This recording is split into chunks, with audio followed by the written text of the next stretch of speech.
O tubo de raios catódicos. O tubo de raios catódicos foi inventado em meados do século XIX. Mais tarde, se transformaria naturalmente no moderno tubo de televisão.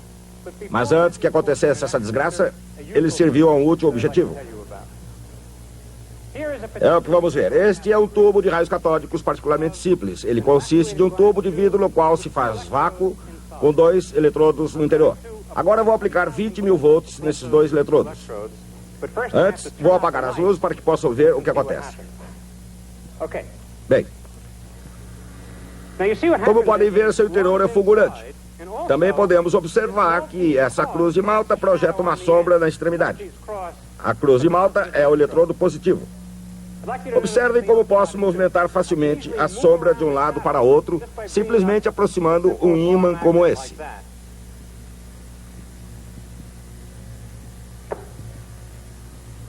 Certo? Vamos começar do começo. Acreditava-se que essa fulguração fosse um feixe de partículas carregadas porque ela podia ser facilmente desviada com um ímã comum. Mas para provar que isso era verdade, seria preciso desviá-lo com um campo elétrico. Por alguma razão desconhecida, isso não funcionou.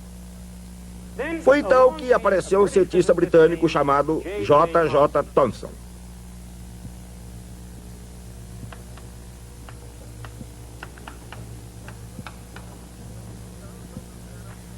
Thomson era um brilhante físico experimental, mas por mais estranho que pareça, era muito desajeitado. De fato, segundo a lenda, ele quebrava todo o tubo de raios catódicos em que punha as mãos. Essa é uma réplica de um dos tubos de Thomson, e como um dos tubos de Thomson também está quebrado. Thomson percebeu que porque o campo elétrico não funcionava. O vácuo no tubo não era suficiente. Ele também percebeu que a razão pela qual o vácuo não era muito bom era porque o gás aderia às paredes do tubo quando ele era fechado pelo soprador de vidro. Ele imaginou que poderia resolver o problema aquecendo o tubo na mesma hora em que ele estava sendo vedado. Assim, ele providenciou para que os tubos fossem aquecidos no momento em que eram vedados pelo soprador. Depois disso, o campo elétrico desviava o feixe. Assim, Thomson demonstrou que o feixe era constituído de partículas eletricamente carregadas e pôde mostrar que as partículas carregadas do mesmo tipo provinham de toda espécie de matéria. O que Thomson fez foi a primeira divisão do átomo. Ele demonstrou que a partícula indivisível de matéria possui, na verdade, partes internas. A honra de ter batizado a nova partícula deveria ter cabido ao seu descobridor, J.J. Thomson. Ele queria dar-lhe o nome de corpúsculo, mas o nome não pegou, pois já havia um outro nome. Elétron.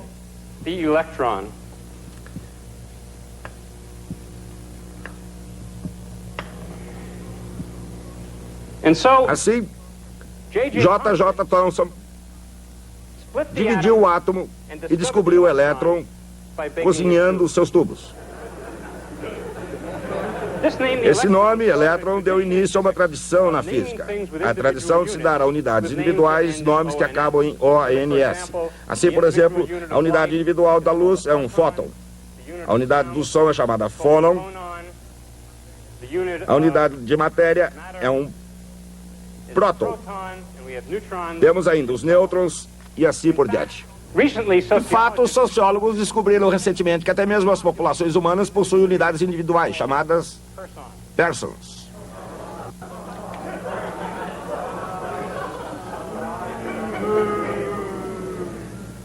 Uma vez dividido o átomo e descoberto o elétron, restava a tarefa crucial de medir a carga elétrica do elétron. Esse trabalho foi feito em uma das experiências clássicas da física, pelo grande experimentalista americano Robert Andrews Millikan. Um pequeno recipiente de óleo. Uma panela de ferro resistente. Energia suficiente. Uma pitada de disciplina. Um pouco de criatividade. E talvez um toque de genialidade. Esses foram os ingredientes essenciais na receita experimental do físico. o cientista Robert A. Millikan. O feito, a medição do valor da carga do elétron. O tempo de preparo, quase meio século. 1868, o ano em que uma jovem nação, ainda abalada pela guerra civil, foi unida pela ferrovia transcontinental. Nesse mesmo ano nascia Robert A. Millikan, filho de um pregador de Iowa. Ele estudou os clássicos no Oberlin College, em Ohio. Mais tarde, como não havia uma vaga para ensinar latim ou a história da Grécia Antiga, ele tornou-se instrutor de física elementar. Pareceu promissor. A Universidade de Columbia lhe concedeu uma bolsa de pesquisas em física, a qual ele perdeu após o primeiro ano. Isso o fez duvidar, mas não desistir de sua habilidade como cientista. Voltou então ao Centro-Oeste, onde estudou com Albert A. Michelson na Universidade de Chicago. Michelson recebera o Prêmio Nobel pelo desenvolvimento de um instrumento extraordinário para medir distâncias através da interferência das ondas de luz. Millikan desejava mais do que passar um verão em Chicago. Ele queria iniciar ali sua carreira na física. Para se preparar ainda melhor, ele visitou inúmeras universidades e laboratórios famosos no Velho Mundo.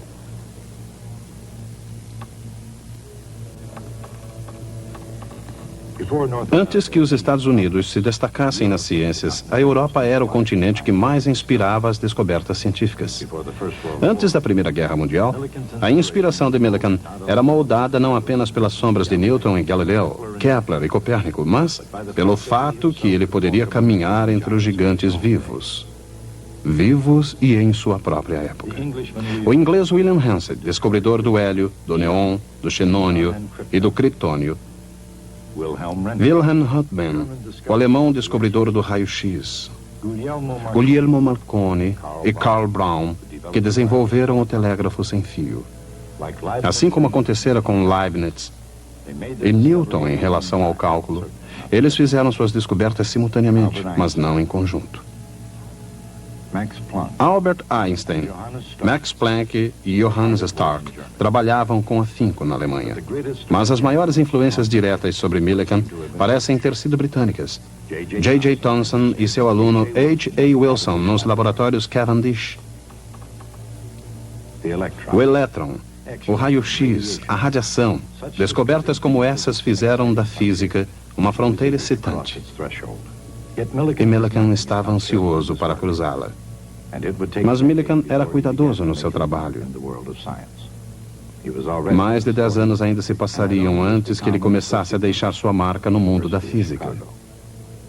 Ele já estava com 40 anos e apenas havia acabado de se tornar professor associado da Universidade de Chicago. Mais ou menos na mesma época, Marie Curie recebia o Prêmio Nobel de Química. Ela já recebera o de Física. Ele começou a medir a carga de um elétron. A base do seu trabalho fora assentada por Thomson, também laureado com o Prêmio Nobel em 1906 por suas investigações sobre a condução de eletricidade em gases. Esse inglês brilhante havia descoberto o elétron e desenvolvido o método da câmara de névoa para medir sua carga. Essa câmara foi inventada para estudar as nuvens atmosféricas, mas nas mãos de Thomson e de seu colega H.A. Wilson, ela fugiu à sua finalidade original. Uma súbita expansão de ar, saturado com vapor d'água, forma nuvens. Quando existem partículas de poeira, nas quais possa se condensar, esse vapor supersaturado também se condensa nos íons, partículas eletricamente carregadas, criadas por um tubo de raio-x. Cada gota d'água teria a carga elétrica de um único elétron. Com essa visão, Thomson e Wilson decidiram determinar a carga média de uma gota média. O método da câmara de nuvens era muito difícil. As experiências que envolviam a medição da velocidade de queda da nuvem no campo elétrico estavam sujeitas a inúmeras incertezas. Mesmo assim, finalmente conseguiram obter uma estimativa da carga do elétron. Somente uma estimativa. Mas ela estava correta em sua ordem de magnitude. Para um homem como Robert A. Millikan, era uma porta aberta para o seu talento específico, a medição precisa de quantidades físicas fundamentais. Millikan repetiu suas experiências na Universidade de Chicago. Para ionizar a nuvem gasosa na câmara, ele usou primeiro raio-x e depois pequenas quantidades de rádio. Depois tentou um campo elétrico mais poderoso na câmara. Se desse certo, ele seria suficientemente poderoso para equilibrar a força da gravidade e manter a nuvem suspensa, imóvel. Tudo isso era simples no papel, mas na prática havia um pequeno problema. Com forças elétricas tão poderosas na câmara, a nuvem de vapor d'água desaparecia rapidamente. Mas Millikan fez desse problema uma vantagem. Quando o campo elétrico era ligado, gotas individuais se mantinham visíveis. Millikan pensou então em medir as gotas individualmente e não a nuvem inteira. Se fosse possível fazer medições dessas gotas, os efeitos dos elétrons individuais poderiam ser determinados. Uma ideia brilhante, mas com um problema. A água se evapora.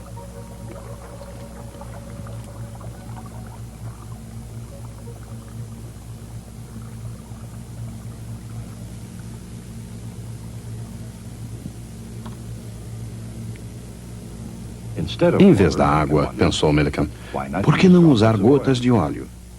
O óleo, ao contrário da água, não se evapora. Em 1907, na Universidade de Chicago, ele começou a obter resultados. Contando agora com um aparelho capaz de produzir uma névoa de óleo, Millikan mostrava-se cada vez mais confiante de que a carga elétrica de um elétron podia ser medida com precisão.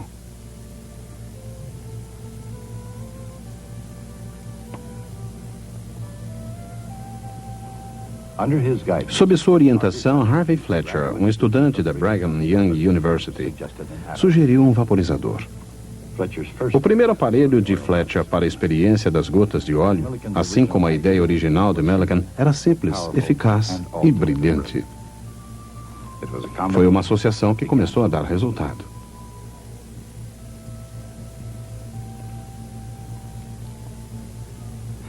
A essência da experiência é aplicar um campo elétrico a uma gota de óleo carregada com eletricidade. E, em seguida, analisar o resultado, utilizando a poderosa equação de Newton. F igual ma. A massa da gota, vezes a aceleração, é igual à soma de todas as forças que agem sobre ela. Mas que forças agem sobre uma gota de óleo em movimento de queda? A força da gravidade, é claro, e o efeito da viscosidade. Uma gota de óleo, mesmo que isso ocorra apenas num milionésimo de segundo, tem a aceleração de um corpo em queda livre. Após esse primeiro milionésimo de segundo, a gota atinge sua velocidade final. Como qualquer esfera caindo através de um fluido viscoso, ela cai com velocidade constante. A força viscosa sobre uma esfera em movimento foi calculada pelo físico inglês George Stokes e é igual a 6π vezes o raio da esfera, vezes a viscosidade do ar, vezes a velocidade da esfera. Rapidamente, a velocidade aumenta, até que a força viscosa seja suficiente para equilibrar a gravidade. Assim, ao invés de acelerar, a esfera cai em velocidade constante. Millikan precisou medir essa velocidade para descobrir o tamanho de cada gota. Mesmo com um potente telescópio, uma gota é muito pequena para ser vista. O que Millikan viu assemelhava-se a uma estrela no céu noturno. Um ponto de luz que não podia ser visto com sua forma esférica. Mas observando sua estrela se deslocar lentamente desde uma referência do seu telescópio para outra e usando a densidade conhecida do óleo, ele pôde medir o seu tamanho com precisão.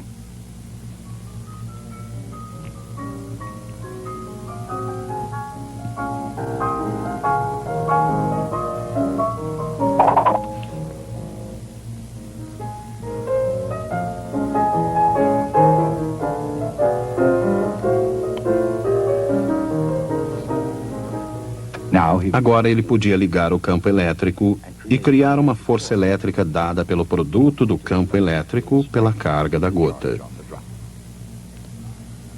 Essa era a carga que Millikan estava procurando.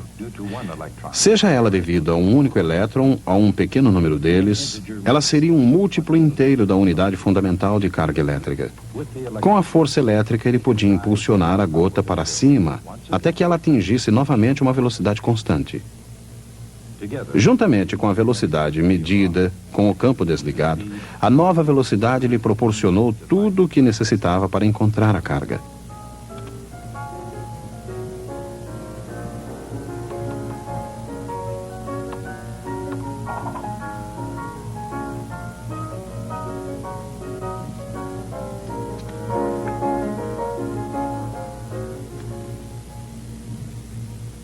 A experiência foi projetada com minúcia de detalhes, uma marca registrada do trabalho de Millikan.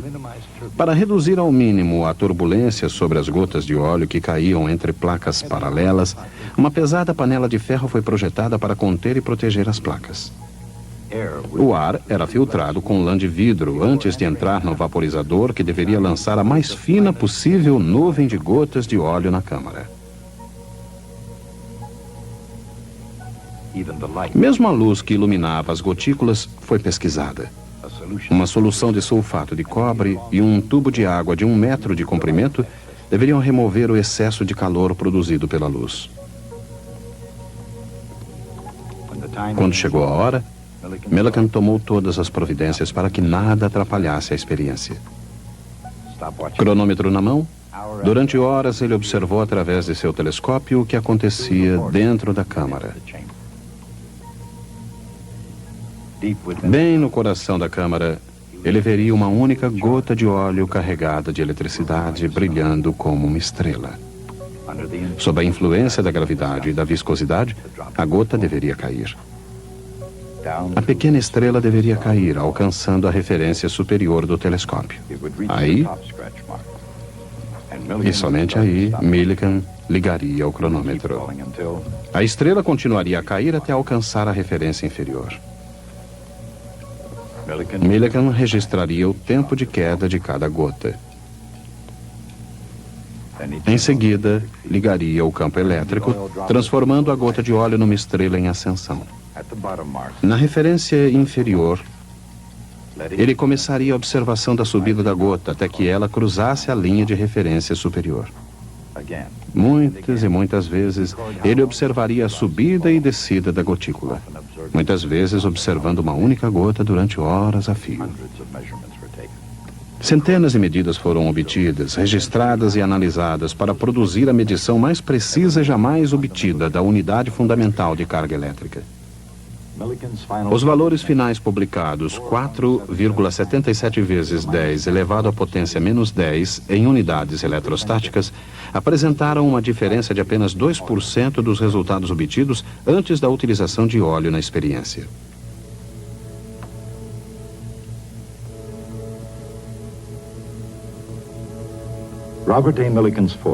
O ponto forte de Robert A. Millikan era a precisão. Uma capacidade de detectar e eliminar erros e, com extraordinária diligência e criatividade, aperfeiçoar os instrumentos já existentes. Em pronunciamentos públicos, e foram muitos em sua vida de estadista, da comunidade acadêmica, ele usou todas as oportunidades para exaltar o método científico. A responsabilidade do cientista era fazer medições sem tendências, deixando que a natureza oferecesse as respostas. A tarefa do cientista é fazer as medições, não importa o quão penosamente, e publicar tudo o que for obtido. Determinar a significância dos dados era a tarefa dos colegas cientistas. Os colegas de Millikan compreenderam o significado do seu trabalho. Em 1923, ele tornou-se o primeiro americano nato a receber o Prêmio Nobel de Física. Millikan seria o diretor do Instituto de Tecnologia da Califórnia, uma instituição americana, e se tornaria ele próprio outra instituição. Seu nome tornou-se e permanece ainda hoje um sinônimo de progresso científico. Na primeira metade do século XX, sua imagem, junto com a de Albert Einstein, era a do mais famoso físico da América do Norte.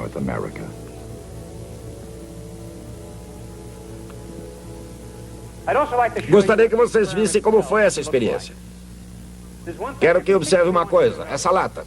A mesma lata está na extremidade da bancada. Esse é o verdadeiro equipamento utilizado por Millikan e ainda está funcionando depois de todos esses anos.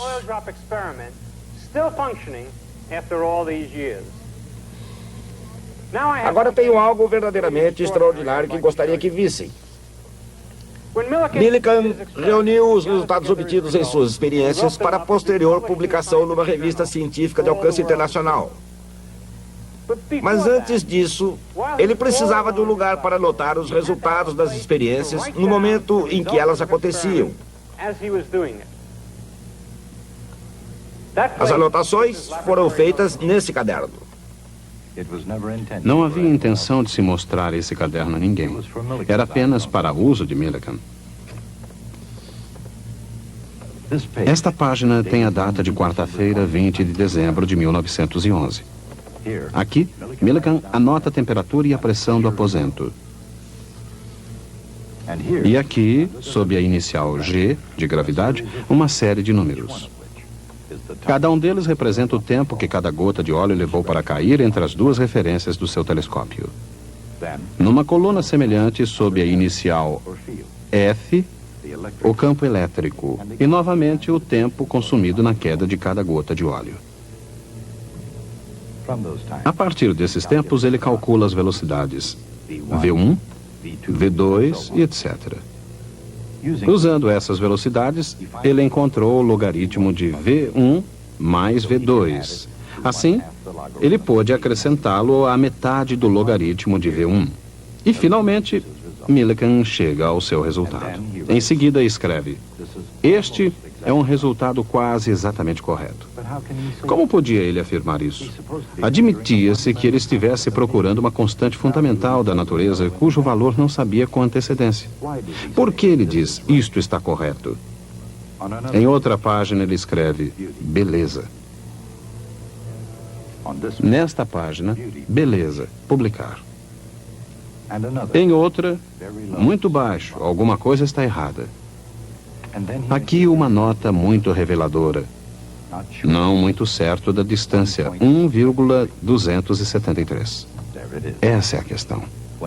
Quando obtém um resultado que não lhe agrada, ele não o joga fora. Isso seria uma fraude. Em vez disso, examina os instrumentos para ver se há algo errado. Então, sim, ele tem uma boa razão para jogá-los fora. Naturalmente, quando obtém um resultado do seu agrado, não examina o equipamento com tanto cuidado para descobrir por que deu certo.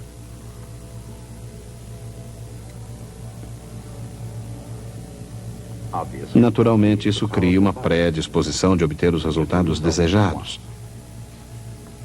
Aqui temos outra página. Melhor ainda. Beleza. Publicar. E assim, páginas e páginas.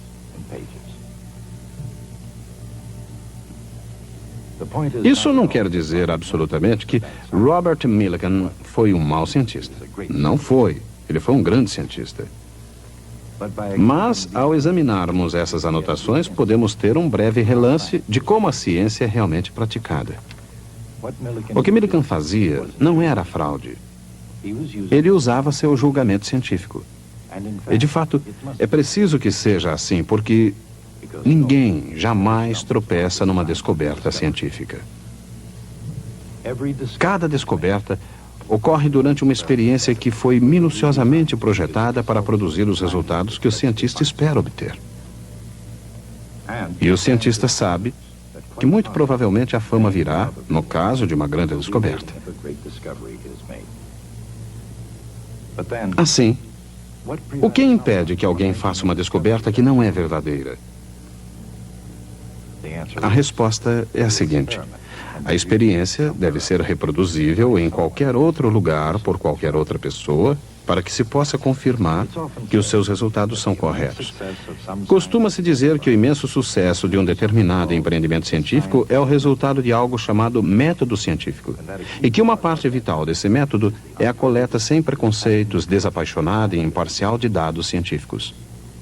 Poderíamos destacar que se outros campos fossem capazes de imitar esse mágico método científico, eles seriam igualmente bem-sucedidos.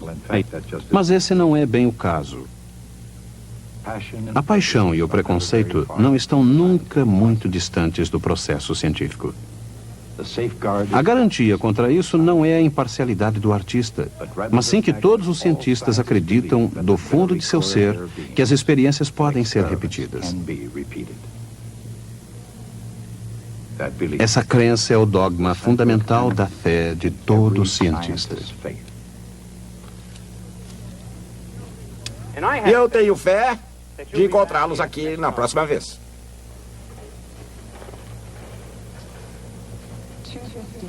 Até hoje, a experiência da gota de óleo de Robert A. Millikan permanece como uma das medições clássicas na história da física.